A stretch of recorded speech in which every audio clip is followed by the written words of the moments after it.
kaigsunan ko diha kang Kristo. Ang unang Tesalonica kapitulo 4 bersikulo 16 hangtod sa 17 nag-ingon, unya mabati ang singgit sa pagmandog ang tingog sa arkanghel, ingon man ang lanog sa trompeta sa Dios ug mukunsad ang Ginoo gikan sa langit. May unang mabanhaw katong nangamatay nga nagatuo kang Kristo. Unya kita nga buhi pa ni adtong adlaw bayawon uban kanila didto sa panganod aron sa pagsugat sa Ginoo. Ug kita unya uban na kanunay sa Ginoo. Busa pagdasigay kamo tungod ni anang paglauma. Kini nga bersikulo ka mahitungod sa atong pangandoy alang sa ikaduha nga pag-ani sa Ginoo, ang pag-anhi gikan sa kahanginan, ang katapusan nga tingog sa trompeta sa tibuok kalibutan, ug ang Ginoo moara diha sa hangin uban ang iyang himaya. Katong namatay na sa pagsalig diha sa Ginoo nga nabuhi, ug moapil nga nay nabanhaw nga lawas, bisan tuod nga ang ilang pisikal nga lawas kay nadunot na. Kadtong mga magtuto nga buhi kay pagasugaton diha sa hangin, niya nang higayon ug moapil sa mga kumbira sa kasal uban sa Ginoo. Unya adunay dakong kagubot dinhi sa yuta, tungod daghan kaayo nga mga katawan ang kalit nga mahanaw. Sa Mateo kapitulo 24 bersikulo 40 hangtod sa 41 nag-ingon, niadtong panahon na duha ka tawo magtrabaho sa uma, ang usa kuhaon ug ang usa ka ibilin. Duha ka babayi magaling og pagkaon, ang usa kuhaon ug ang usa ka ibilin. Unsa ka grabe ka kurat sa mga tawo nga nahibilin sa niini nga yuta, kay ang mga tawo sa palibot nila kalit lang nga mahanaw. Kadtong dili motuwa pa nakadungog sa ebanghelyo kay managbakho nga nag-ingon, ang mga pulong sa magwawali kay tinuod, nganong wala man kumutuon nila ug daghan ang manaa sa kalibog. Apan sa mga tawo nga mobati sa labing makapasubo mo mga tawo nga motambong sa simbahan nga ning tuod diha sa Ginoo, apan nahibilin gihapon sa yuta. Sila nahibalog gyud bahin sa ikaduhang pag-ani sa Ginoo, ang pito ka tuig nga dakong kagulanan ug mahitungod sa langit ug sa impyerno. Ug sila nagunahuna nga sila maluwas, apan sila wala gisugat diha sa hangin. Unya ang ilang kahadlok ug pagkauyamot kay dili mahulagway. Ngano? Nga kini nga matang sa butang kay nahitabo. Kini tungod kay dili kita maluwas lamang pinaagi sa pagdawag nga Ginoo Ginoo. Apan kinahanglan nga kita adunay hustong kwalifikasyon nga maluwas. Karon, magpadayon tagikan sa katapusan nga sesyon. Musulti ko kaninyo mahitungod sa mga sala nga mosangpot sa kamatayon ug mga kahimtang sa mga tawo nga moingon nga sila motuo apan dili tinuod nga maluwas. Ako nagampo sa ngan sa Ginoo nga inyong tumano na mensahe sa inyong kasing-kasing ug tinuod gayud nga maluwas ug makatagamtam sa kinabuhi nga dayon. Mga kaigsunan ko diha ang Kristo. Sa katapusan nga sesyon, isgud ko kaninyo mahitungod sa unang sala sa taliwala sa mga sala nga sangpot sa kamatayon. Nga mao ang pagpasipala, ang pagsulti og nagabarog batok sa Espiritu Santo. Ang pagpasipala, ang pagsulti og nagdindok batok sa Espiritu Santo mao mga pulong ug mga lihok nga batok sa mga buhat sa Espiritu Santo o makababag sa mga buhat sa Dios nga matuman. Dili sama sa kaso sa dili magtutuo nga muluto sa mga iglesia. Kini kay bahin sa mga tawo nga moingon nga sila dunay pagtuo ug kinsang naibalo sa kamatuoran apan gibarugan ang mga buhat sa Dios uban sa dautan nga mga pulong ug mga buhat. Bisan karon ang pipila ka mga tao uban sa ilang mga pulong ug mga lihok mapasipala sa mga buhat sa Espiritu Santo nga nanghitabo sa ngalan sa Ginoo. Nasaksihan ang mga sakit ug mga batian nga naayo ug mga demonyo kay gipapahawa. Sila mingon gihapon nga ang mga pagpahigayon sa mga buhat sa Espiritu kay mga giyawaan o nga sila kay mga buhat ni Satanas ug nagbuklad sila sa bakak nga mga hugihong nga makadisturbo o makadaot sa mga buhat. Sa Biblia, sa diha nga gihimo ni Jesus ang iyang mga gamhanang mga buhat, ang katong naay pagkamaayo dili mangahas sa pagsubak sa Dios nga ingon niya na. Tungod kay ang usa ka buhat sa gahom sa Dios nga dili mabuhat sa mga tawo kay nanghitabo. Ilang giila nga kini kay gibuhat sa Dios. Pinaagi sa gahom, naghatag sa himaya sa Dios ug nagpasalamat sa Dios tungod sa kaluoy kanila. Sa diha nga makakita sila og mga buhat sa Espiritu Santo uban sa pagkamaayo sa konsensya dili makasulti sa bisan unsa nga pagpasipala tungod sa kahadlok sa buhi nga Dios. Ang dautan nga mga espiritu walay gahom sa pag-ayo sa mga sakit o sa balatian sa mga tao. Kay bisan kung ila kining nabuhat, dili gayud sila makapapahawa sa mga demonyo ug sa pag-ayo sa masakiton tungod kay sa pagbuhat niya na sila mohatag og himaya ngadto sa Dios. Ang pagsamok sa mga buhat bisan kinsa nga sulugoon sa Dios nga gigarantiya sa Dios ug ang mga buhat nga makababag o makadaot sa tawo sa Dios nga nagabuhat sa gamahanang mga buhat sa Dios nga nahitabo kay susamara. Kini kay ang mga paglimod sa tawo nga gigarantiya sa Dios nga nay abilidad sa pagbuhat sa mga buhat sa Espiritu Santo nga napakita pinaagi kaniya. Kini kay pagbarog batok sa Dios. Sa ikaduha nga katunga sa Exodo kapitulo 16 bersikulo 8, ang mga tawo nga nakagawas gikan sa Ehipto mireklamo batok kang Moises ug kang Aaron.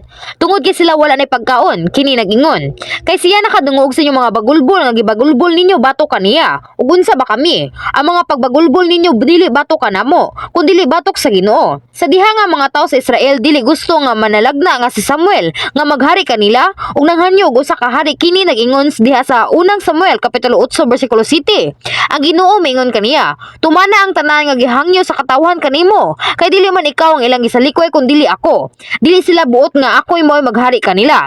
Sa bagong tugon usab sa diha nga mga tawo misulay sa paglimbong ni Pedro, kini kay panlimbong sa Espiritu Santo ug sa nangilad sa tubangan sa Dios.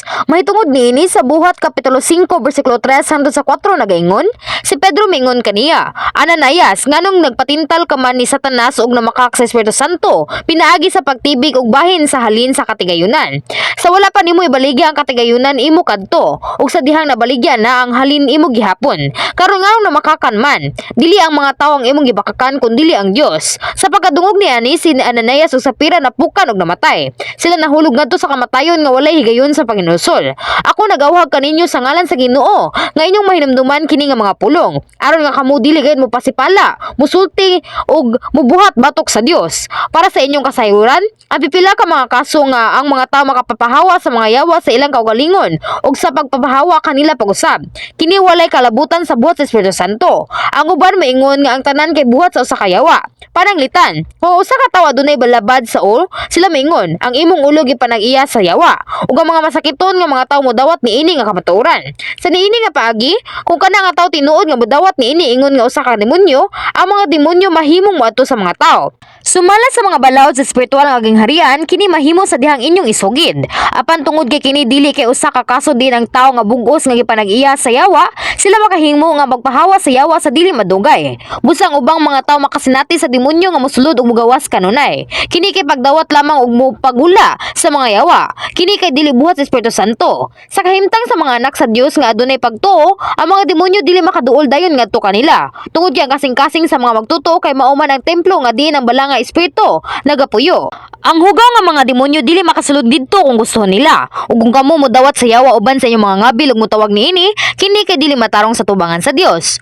Usab, ang ubang mga tawo moingon sa dili maayo nga mga pulong ug igo ng mga tawo nga naiwaan, samtang sila mosulay sa pag-abog sa mga yawa.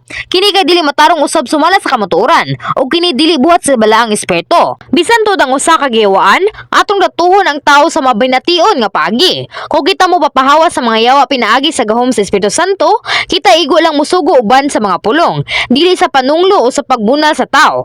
Tungod kay ang mga demonyo kay hugaw. Usay si Jesus miingon, ikaw hugaw nga yawa. Sa diyang iyang giabog sila apan si Jesus nga mao ang balaan wala miingon nga dili maayo nga mga pulong bato kanila. Usab, bisan pa nga inyong bunalan ng mga tawo nga giyawaan, ang yawa kay usa ka espirituhanon nga binuhat. Dili gayud mobati sa bisan unsa nga kasakit o biya tungod sa kahadlok. Kung anaalang kamoy otoridad sa paghingilin sa mga yawa, ang yawa kay mamuhawa nga naay kahadlok pinaagi lang sa pagsugo kanila sa ngalan ni Hesukristo. Manghinaot ko nga kamo makailan niini nga mga butang ug dili malimbungan sa bisan unsa nga kaso. Mga kigsunan ko diha kang Kristo. Ang ikaduha nga sala taliwala sa mga sala nga masangpot sa kamatayon mo ang gibutang ang anak sa Dios sa pagpakaulaw, pinaagi sa paglansang kaniya pag-usab. Sa Hebreo kapitulo 6 bersikulo 4 hangtod sa 6 nagingon, dili na gayud makahimo sa paginusol pag-usab kadtong namiya, kay kanaadto diha sila sa kahayag sa Dios. Nakatilaw sila sa gasa sa langit ug nakapagkigambit sa Espiritu Santo. Nahibalo sila nga maayo ang pulong sa Dios ug nakatagamtam sila sa gahom sa maabot nga katuigan. Apan namiya gihapon sila. Dili na mahimo ang pagpabalik kanila sa paginusul kay gilansang nila pag-usab ang anak sa Dios ug ilang gipakulawan at tubangan sa tanan. Kini kay usa ka kaso sa usa ka tawo nga nakadawat sa Espiritu Santo. Nasayod nga ang langit ug sa impierno ug nakadungog ug nagtuo sa pulong sa kamatuoran. Apan mobiya ug nagpakaulaw sa Dios pinaagi sa pagkahulog ngadto sa tentasyon sa kalibutan.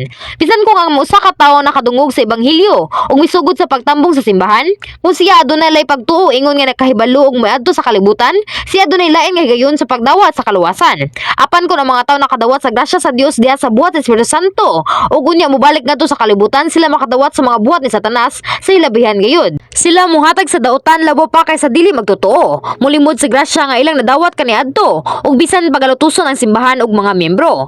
Kadtong gibutang ang Ginoo sa kaulawan dili makadawat sa espiritu sa panginusol. Ug tungod kay sila dili mapasaylo, sila sa katapusan mahulog ngadto sa kamatayon. Kini mao ang kaso ni Judas Iscariote nga usa sa mga disipulo ni Jesus. Iya gidawat si Jesus ingon nga manuluwas ug gipili ingon nga usa ka 12 ka mga tinun-an. Siya nakasaksi sa pagministeryo ni Jesus diha sa iyang kiliran. Apan sa katapusan, iyang gibudhi ang iyang agalon pinaagi sa pagsunod sa unsay mapuslanong kaniya ug gitugyan si Jesus sa 30 ka salapi nga plata. Human si Jesus gidakop, si Judas adunay nagpabilin nga konsensya ug naningkamot sa paginusol. Apan siya dili makaangkon sa kahigayunon sa paginusol. Bisan sa unsa nga kadaghana sa kasakit diya siyang kasing-kasing, ang Dios wala mo dawat siyang paginusol. Ug siya sa katapusan dili makahimo nga madala sa kasakit. Siya kay naghikog. Sa katapusan ang sala makasangpot sa kamatayon. Kay mao ang sala nga tinuyo human makadawat sa kahibalo sa kamatuoran. Sa Hebreo kapitulo 10 bersikulo 26 hangtod sa 27 nag-ingon, kay wala na sakripisyo alang sa mga sala kung tuyoon gayud nato ang pagpakasala human kita makahibalo sa kamatuoran. Ang nahibilin hinuon mao na lang ang kahadlok sa maabot nga paghukom ug sa mabangis nga kalayo nga malaglag sa misukol sa Dios. Kini kabahin sa mga tawo nga nasayod sa kamatuoran ug nag-angkon silang pagtuo apan tinuyong nagabuhat sa kalabasan nga gidili sa Dios. Mahitungod niini ang matang sa mga tawo sa ikaduhang Pedro kapitulo 2 bersikulo 21 hangtod sa 22 nga nagingon, maayo palang unta nga wala sila mahibalo sa matarong nga dalan kaysa mahibalo ug unya ubiya sa balaan nga sugo nga gihatag kanila. Ang nahitabo kanila nagmatuod sa panultihon, ang iro mukaon siyang sinuka, ug ang baboy nga human nga ligua mulunang pag-usab sa lapok. Ang pagpakasala tinuyo kaysa diha nga kamo nasayod nga kamo nakahimog sa kasala, naginusol niini apan nagbalik-balik gihapon sa pagpakasala. Si David ang hari sa Israel sa makausag itintal ug nakahimog usa ka dakong sala sa pagpatay. Apan sa diha ang usa ka manalagna miduol kaniya ug mitudlo sa iyang sala, siya diha dayon naghinusol ug mibalik. Siya wala lamang maghinusol sa hingpit apan usab uban sa mapainobsanon nga hunahuna nga milabay ang mga pagsulay tungod sa iyang mga sala. Aron nga iyang masalikway ang mga kasala nga kinaiya sa iyang kasing-kasing ug sa pagbag-o ngadto sa kahingpit nga tawo atubangan sa Dios. Apan unsa man ang mahitungod sa kaso ni Saul nga mao ang unang hari sa Israel. Sa diha nga siya nakahimog sa kasala sa pagkamasinupakon batok sa Dios, ang propeta nga si Samuel mibadlong sa iyang sala. Apan siya wala maghinusol sa iyang kasing-kasing. Siya miingon nga siya misupak apan kini dili iyang sayop apan siya misupak alang sa iyang mga katawan. Iyang gisulayan sa pagtabon sa iyang sayop ug siya naningkamot lamang sa pagtuman sa iyang mga digdindad sa tubangan sa mga tao. Tungod kay si Saul naghatag lamang og pasangil ug wala maghinusol sa iyang kasing-kasing, siya nakahimo og sala atubangan sa Dios nga nagbalik-balik. Ang iyang mga sala nagtabok ingon nga usa ka bungbong batok sa Dios ug siya gibiyaan sa Dios sa bugos. Kini kasama sa karon nga mga magtotoo. Kung kamo adunay pagtuog na hibalo sa kamatuoran, ang Espiritu Santo magabako kanimo ug makaamgo kamo kung kamo nakahimo og usa ka sala. Busa kung kamo maghinusol, kamo matalikod sa bugos gikan sa mga sala ug natural kamo nga magkinabuhi diya sa kahayag nga nagdala sa maayong mga bunga. Kung kamo magabuhat og sala, kamo makakita og makadungog sa dili matarong nga mga utang. Dayon mo kumita sa sala sa iyong kasing-kasing ug sa katapusan kini mabuhat sa aksyon. Busa kung kamo walay kagustuhan sa pagbuhat sa mga sala pag-usab, kamo dili makakita o makadungog sa bisan unsa nga dili matarong sa unang dapit. Sa pagkatinuod, kinahanglan nga pagaputlon ang tanan nga mga kahigayunan sa pagtan-aw sa mga butang. Apan bisan human sa paghinusol, ang ubang mga tao dili magapapahawa sa mga pagtinta sa sala apan makakita og makadungog sa dili matarong nga mga butang ngadto sa punto sa katapusan sa pagbuhat sa sala sa aksyon. Kung tiniyo kini nga sala, ang Dios mobiya kaninyo aron kamo dili makahimo sa pagdawat sa espiritu sa paghinusol. Unya ang balang espiritu sa katapusan mapalong. Mga kaigsunan diha kang Kristo, bisan kung kamo gusto nga maghinusol ug modawat sa kapasayloan, kini dili mabuhat sumala sa iyong gusto. Kinahanglan makadawat kamo sa grasya sa Dios ug sa iyang espiritu sa paghinusol. Ug unya, ang Dios modawat sa iyong paghinusol ug mopasaylo kaninyo. Kung kamo dili maghinusol ug dili gubon ang bumbong sa sala sa tubangan sa Dios, ingon sa Exodus kapitulo 32 bersikulo 33, nagingon, ang Ginoo miingon kang Moises, ang ngalan sa nakasala kanako mo'y akong papason. Ang inyong ngalan mapapaspod gikan sa basahon sa kinabuhi, kung kini nahisulat niini. Apan kung kamo nagbuhat sa mga sala nga mosangpot sa kamatayon, kamo dili makadawat sa grasya sa paghinusol ug ang Dios motalikod sa iyong nawong gikan kaninyo, aron nga kamo maghulat lamang sa paghukom. Ako nag-awhag kaninyo sa ngalan sa Ginoo nga dili kamo magabuhat niini nga mga sala nga mosangpot sa kamatayon. Usab, kamo kinahanglan nga dili magunahuna nga inyong nahimo nga sala kay dili mosangpot sa kamatayon.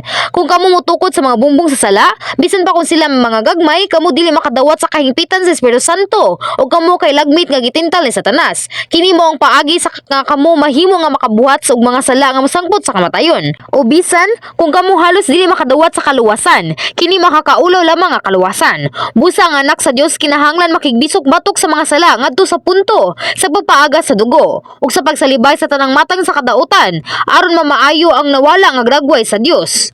Mga kaigsunan ko diha kang Kristo, sa sinugdanan sa atong simbahan diha sa pagampo sa kadlawon, ang Dios ipasayod kanako ato nga naay usa ka partikular nga membro ang mahulog. Niadtong panahon na siya nangulo sa usa ka maayo nga kinabuhi sa pagtuo, sa pagsunod sa mga tukma nga adlaw sa igpapahulay ug pagtambong sa Biyernes nga pagsimba sa gabi. Apan ang Dios miingon kanako nga siya pagatintalon sa pagtuo nga siya dili mohupot sa bug-os nga adlaw nga igpapahulay. Sa pagkatinuod siya sa wala madugay mihunong sa pagtambong sa simbahan. Sa diha nga ang atong mga trabahante mibisita kaniya ug nangutana kaniya kung ano, siya miingon nga siya nakadungog sa mga wali sa laing pastor nga miingon nga kini kay okay ra sa pag-abli sa iyang tindahan sa Domingo. Mao nga siya gusto nga motambong sa kana nga simbahan. Apan sa akong kaugalingon ba nga pulong o sa pulong nga gitudlo lamang sa manmin nga simbahan nga kini mao ang mandatory alang kanato sa pagtuman sa husto nga adlaw sa igpapahulay. Kini kay tin-aw nga kini ang pulong sa Dios o kini kay kinahanglan kung kita gusto nga makaangkon sa kinabuhi nga dayon. Bisan pa ni ana ang mga tao matinda sila mga tinguha. Mao nga sila babagan sila mga dalunggan o mubiya sa dalan sa kinabuhi. Kung ako dili mowali mahitungod sa mga sala apan maingon lamang pagdawat sa mga panalangin, unya kini kay masasayon alang kanato usab. Apan kung ako mobuhat sa ingon ni ana, daghan pa kaninyo ang magkinabuhi sama sa kalibutanon nga mga tao ug daghan pa kaninyo ang dili makadawat sa kaluwasan sa diha nga ang Ginoo moabot pagbausab. Dugang pa, ang gahom sa Dios ug ang ebidensya sa buhi nga Dios dili na mapakita sa niini nga simbahan. Ang gamhanan nga buhat sa Dios nga napakita niini nga simbahan mo ang ebidensya nga ang Dios nahimuot nining duha nga ang alagad nga nagpadayag sa kamatuoran ug uban ang iglesia nga nagabuhat sa kamatuoran. Apan kung wala kumutudlo sa kamatuoran sa hustong paagi, apan mahimong sama sa usa ka butang nga tawo nga nagiya sa laing butang nga tawo, ang Dios dili mopakita sa iyang gamhanan nga mga buhat sa bisan unsa nga paagi. Mga kaigsunan ko diha kang Kristo, ang atong Ginoo nagantos sa grabe kaayo galaot nga kasakit sa krus aron sa pagpasaylo sa atong mga sala. Apan kini wala napasabot nga ako mibayad sa presyo alang sa inyong mga sala aron nga kamo makapuyo sa mga sala. Ang atong Ginoo may niton gayud nga may apilar kanato sa pagpuyo diha sa kahayag nga wala na kalabutan sa hugaw nga mga sala pinaagi sa gahom sa iyang bililhon nga dugo ug sa pagbawi sa nawala nga dagway sa Dios. Kung kita tinuod nga nahibalos ug nisalig niini nga gugma sa Ginoo, kita kay mapakita nga kita nagkinabuhi sa usa ka kabalaan nga kinabuhi nga walay bisan unsa nga pagbuhat sa mga sala. Usab, kung kamo nahigugma lamang sa Ginoong naglaom aron nga manay mas maayo nga puluyanan nga dapit sa langit, kini dili lisod sa pagpuyo sa kamaturan. Hinunoa, kamo mapuno sa kalipay ug sa kasadya. Manghinaot ko nga kamo makiusa uban sa Ginoo, uban sa pagtuog bug-os nga mapuyo sa kahayag. Busa, ako nagampo sa ngan sa Ginoo nga kamo mahuman sa inyong pagpangandam, ingon nga pangasaunon ug pag-andam sa inyong mga lana sa kahingpitan sa Espiritu Santo, aron nga kamo makahimo sa pagdawat sa Ginoo nga atong pamanunon uban sa kalipay. Amen.